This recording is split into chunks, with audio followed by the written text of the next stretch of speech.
July 4, 1997. Santa Monica Hospital, Mexico City, 6:47 a.m. A black Mercedes pulls up to the exclusive private hospital. The man who steps out looks ordinary, middle-aged, unremarkable, the kind of face you'd forget 5 seconds after seeing it. But he's the most wanted criminal on earth. His name is Amado Carrillo Fuentes. Net worth, $25 billion. More cocaine than Pablo Escobar ever touched. A fleet of Boeing 727s that earned him a nickname whispered with fear across 2 continents, El Señor de los Cielos, the Lord of the Skies. Today, he's checking in as a patient, under a false name, with bodyguards securing the entire floor. For the next 8 hours, surgeons will reshape his face, reconstruct his jaw, remove 30 pounds of fat. He's a drug lord worth more than some countries, and he's so paranoid about capture that he's willing to literally become someone else. A new face, a new identity, a new life. Then something goes catastrophically wrong. At 3:17 p.m., the monitors flatline. The surgical team panics. His own bodyguards stand frozen in the operating room, watching their boss die. Or do they? Within hours, the body is transported. Within days, it's buried. Within weeks, people close to Amado start whispering the impossible. That's not him in that casket. What happens next sparks one of organized crime's greatest mysteries: murdered doctors sealed in concrete drums. A toy airplane that travels across borders on its own. A body with the wrong scars, wrong hair color, wrong skin tone, and evidence suggesting something the authorities will never admit. That Amado Carrillo Fuentes pulled off the ultimate disappearing act. This is the story of the man who conquered the skies, owned an entire government, and might have faked his own death so perfectly that even his enemies believed it.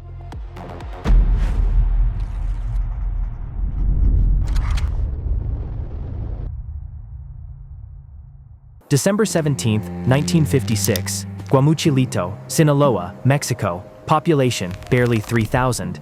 A young boy looks at his parents and 10 siblings crowded into their small farmhouse. Poverty everywhere, no future here. Just fields, dust, and generations of the same struggle. Amado Carrillo Fuentes is 11 years old when he makes his decision. I'm leaving to make it rich. With a 6th grade education and nothing but stubborn belief, he walks off the family farm toward a life that will make him richer than most countries. His family couldn't know that one day, people would whisper a single number whenever they said his name: 400. 400 people tortured and killed on his orders.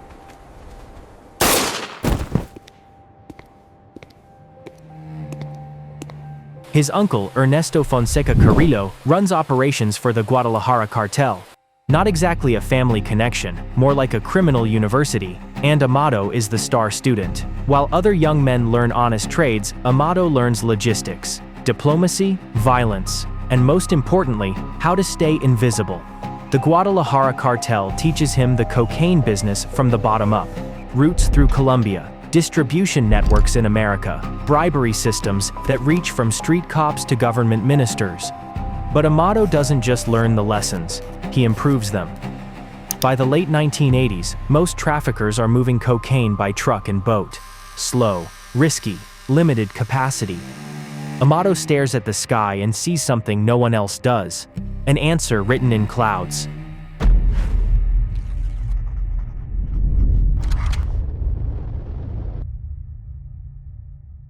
Early 1990s, somewhere in Mexico, Amado Carrillo Fuentes does what no drug lord has ever done before. He buys an airline. Not one plane, not 2.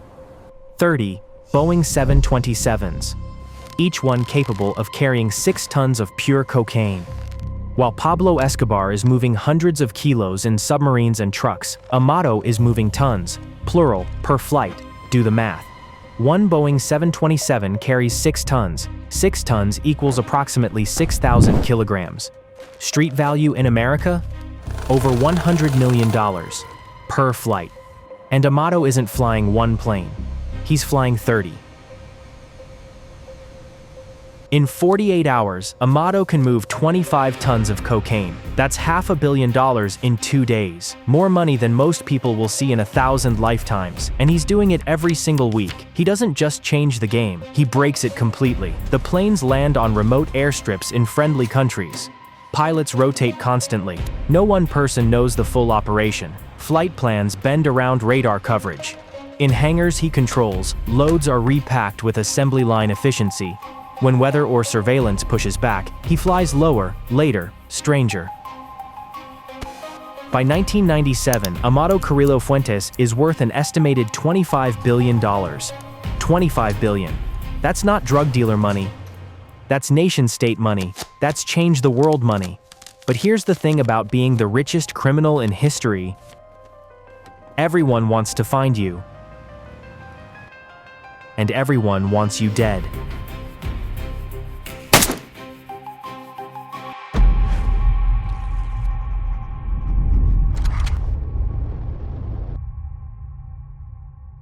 With great power comes great responsibility. But in Amado's world, it wasn't responsibility that came with power. It was attention. Amado Carrillo Fuentes understood that better than anyone. So he did something remarkable. He disappeared. Not physically, his empire still runs like clockwork, but his face vanishes from existence. Police files circulate without photographs. Witnesses describe different men. When someone claims they saw him, investigators can't agree if it even matters. He becomes known as the capo without a face. The reason Amado survived was he'd been careful enough that even his assassins didn't know what he looked like and shot the wrong man. Think about that. He's so invisible that professional killers, hired specifically to murder him, kill the wrong person because they don't know what he looks like. But invisibility isn't luck, it's payroll. Amado spends $2 to $3 million every week on bribes. Every week. That's over $150 million per year just to keep people quiet, to keep systems bent in his favor, to keep himself invisible. Judges, military commanders, air traffic controllers, customs officials, police captains, politicians. Everyone has a price, and Amado pays it without blinking. His greatest cop, General José de Jesus Gutiérrez Rebollo, Mexico's top anti-drug official, the man supposed to hunt down drug traffickers, the man leading the charge against organized crime. He's on Amado's payroll. For years, the man responsible for stopping Amado is actually protecting him, sharing intelligence, warning him about raids, redirecting investigations toward his competitors. It's the perfect shield. And Amado feels untouchable. He builds a mansion in Mexico City, 6 jacuzzis, a life-sized playhouse for his children, parking for 30 cars, gold fixtures everywhere. But that's just his everyday house. In secret, he's building something else. Something outrageous. A Middle Eastern-style palace he calls the House of 1,000 Nights. $5 million in construction. Arabian domes. Ornate archways. Escape tunnels stretching for miles underground. A fortress fit for a king who rules from shadows. But there's a darkness behind the wealth, a brutality that defines his reign.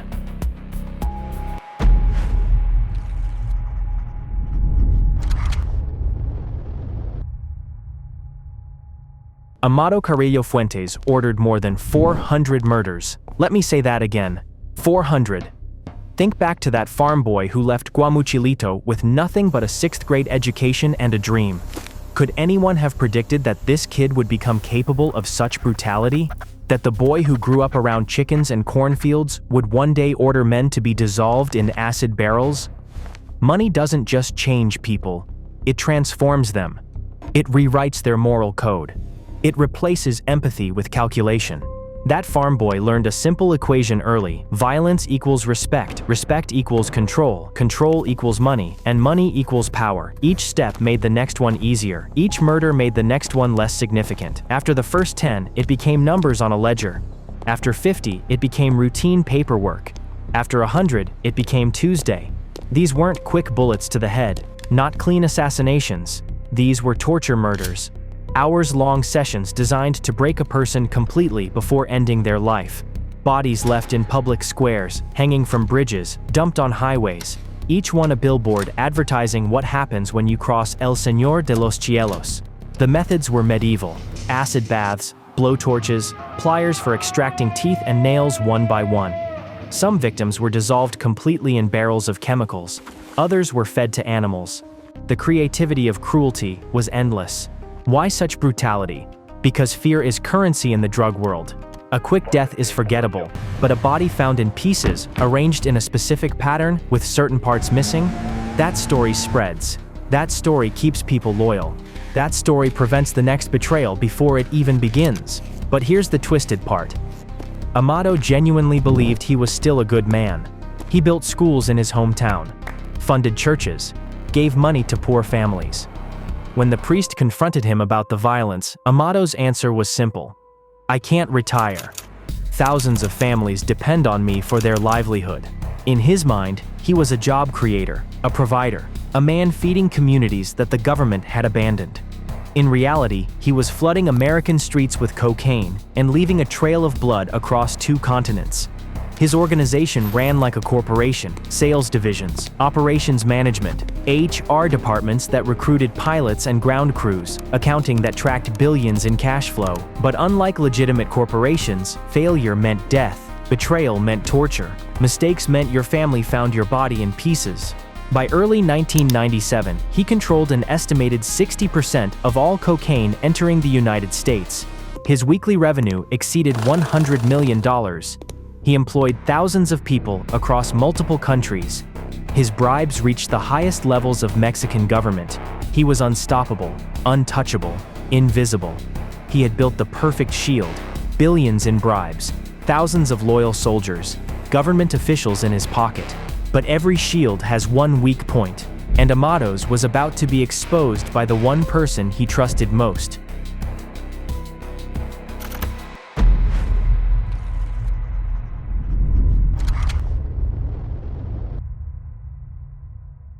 February 1997. The news hits like an earthquake. General Gutierrez Rebollo, Mexico's top anti-drug official, has been arrested. The man who protected Amado for years is now in handcuffs, his corruption exposed for the world to see. Overnight, the most powerful drug lord in the world stands naked. Without his government shield, every law enforcement agency on Earth is hunting him. The DEA, the FBI, Mexican Federal Police, Interpol, and they're all closing in. Amado does what any billionaire on the run would do. He tries to buy his way out. He flies to Russia, requests asylum, they refuse. He tries Cuba. Castro's government says no. Chile? Also no. Governments that quietly welcomed other wealthy criminals want nothing to do with El Señor de los Cielos. He's too famous, too wanted, too dangerous to hide. A man with $25 billion and nowhere to run. So Amado makes the most desperate decision of his life. If money can't buy time, maybe it can buy a new face.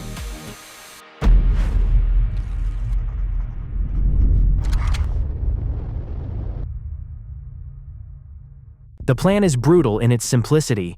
Walk into a hospital as Amado Carrillo Fuentes. Walk out as someone else. Not a simple nose job. Complete facial reconstruction. New jaw with prosthetics. Eyes and nose reshaped. Liposuction to change his body profile. Everything altered. Everything new. New face, new identity, new life. Vanish with billions. July 4, 1997, Independence Day in America, Freedom Day. Under a false name, Amado checks into Santa Monica Hospital in Mexico City. His bodyguards secure the entire floor. His personal doctors stand by. The surgical team prepares for an 8-hour procedure. At 6:47 a.m., the anesthesia takes hold.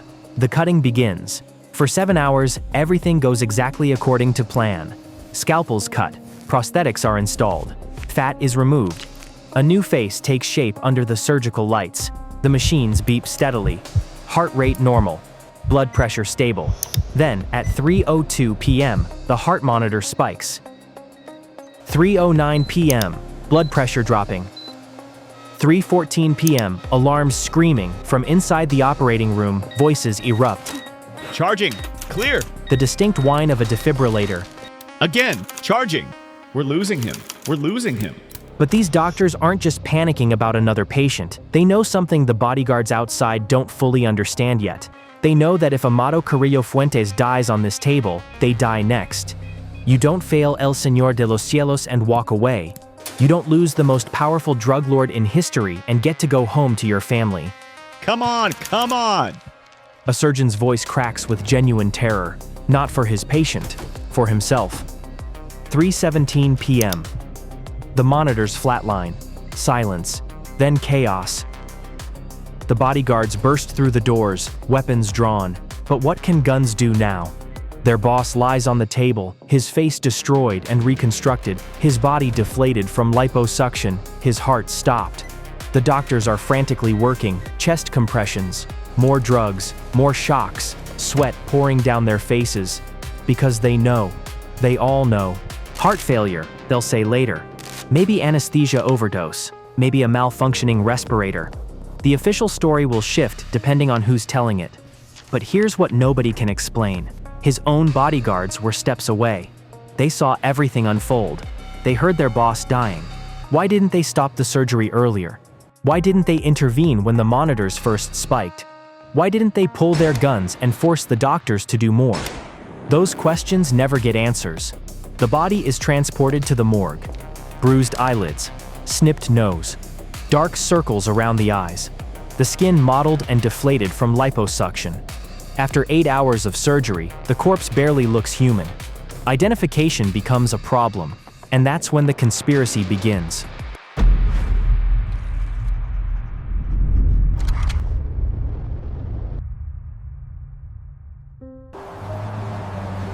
November 7th, 1997, 4 months after Amado's death.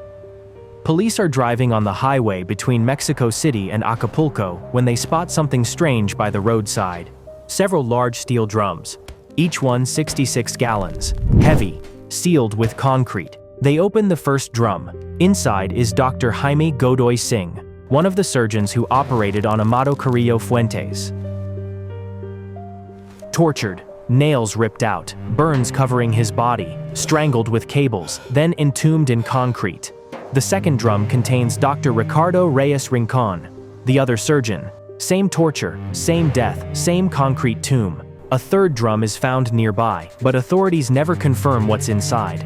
Some reports suggest it contained more body parts. Others claim it held evidence. The truth gets buried with the contents. Someone wanted those surgeons silenced forever. Someone wanted to make sure they could never talk about what happened in that operating room. But who? And why? If Amado really died during surgery, why murder the doctors 4 months later? What could they possibly reveal that was worth this level of brutality? Unless the surgery didn't go as reported. Unless something else happened in that room.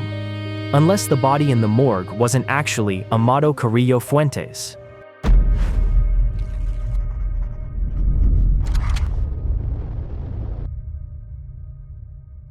The funeral happens quickly. Too quickly, some say. Within 48 hours, Amado Carrillo Fuentes is in the ground. Case closed.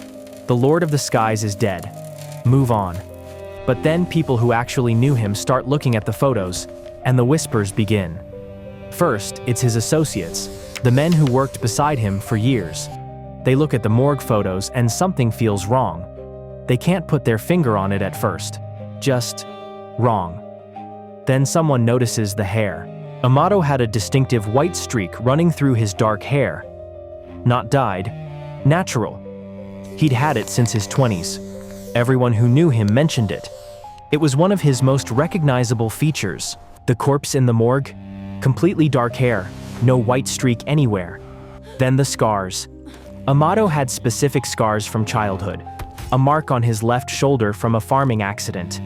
Another on his forearm from a knife fight in his 20s. Visible scars that people had seen dozens of times. The corpse? Smooth skin. No scars. The skin tone is wrong too. Amado had relatively light skin for a Sinaloan. The corpse is noticeably darker. Several shades darker. And then there's the mole. A distinctive mole on his lower back. Amado had it his entire life. Family members knew about it. Close associates knew about it. The corpse? No mole. One discrepancy, you could explain. Surgery, swelling, post-mortem changes. 2 discrepancies, maybe coincidence. 3, 4, 5. That's not coincidence. That's a different person. His cousin Sergio goes public with a statement that stops everyone cold. Amado is fine. He is alive. He had surgery practiced on some poor, unfortunate person to make everybody believe it was him. Think about what that means. Really think about it. Someone who looked similar enough, similar build, similar age, similar facial structure. Someone kidnapped, or bought, or coerced, brought to that operating room, put under anesthesia while being told they're getting reconstructive surgery. 8 hours of cutting, reshaping, making them look even more like Amado Carrillo Fuentes. And then, at 3:17 p.m., the complications begin. A body double, a human sacrifice, a decoy corpse. It sounds insane. It sounds like a movie plot. But this is a man who spent $150 million per year on bribes, who owned generals and politicians, who had enough money to buy anything, including a human life, to take his place. But we haven't told you about one detail yet. One small detail that either confirms every suspicion or destroys them completely. A toy airplane.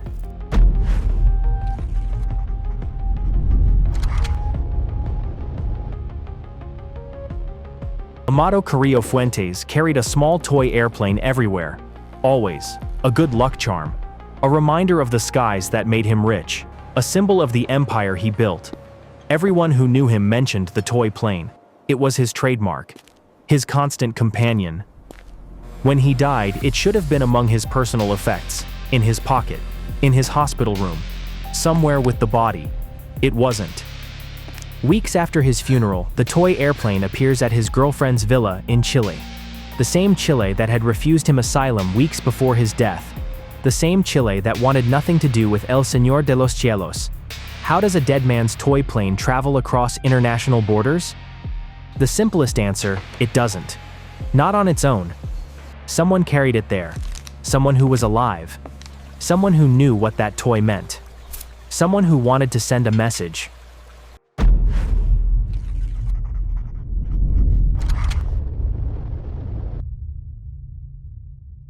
The DEA dismisses all conspiracy theories immediately. Elvis-level nonsense, they call it. Fingerprints matched, they say. DNA matched. Dental records confirmed. Case absolutely closed. But the speed of the confirmation makes people suspicious. Within 48 hours of death, they have DNA results, fingerprint analysis, complete certainty. In 1997, DNA testing takes weeks, not hours. Fingerprint comparison requires clear prints from the body and clear reference prints on file. Dental records need actual dental records, which means finding Amado's dentist and getting cooperation. All of this happened in 2 days? Some investigators whisper about irregularities in the process. Files that appeared too quickly. Results that came back too clean. Pressure from high levels to close the case immediately. July 4, 1997. Independence Day. The day Amado Carrillo Fuentes either died in the most ironic way possible or became truly free. You've heard the evidence. The body that didn't match. The doctors sealed in drums. The toy that crossed borders. The official story that shut down too quickly. Was it the end of the Lord of the Skies? Or just another flight plan?